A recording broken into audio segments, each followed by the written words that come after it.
Inilah sebabnya guys Inilah sebabnya kenapa kita nak ajar dia orang minum susu botol. Sebab macam ni lah.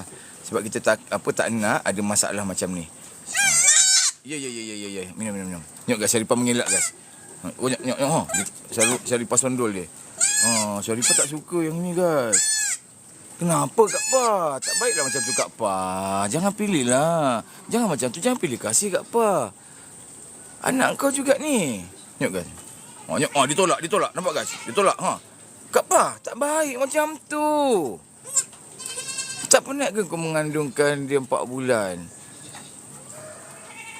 Cannot lah Kak Pa.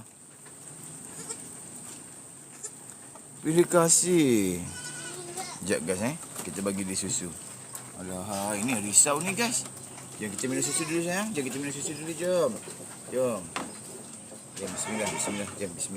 Bismillah dulu jom. Tadi awak pandai kan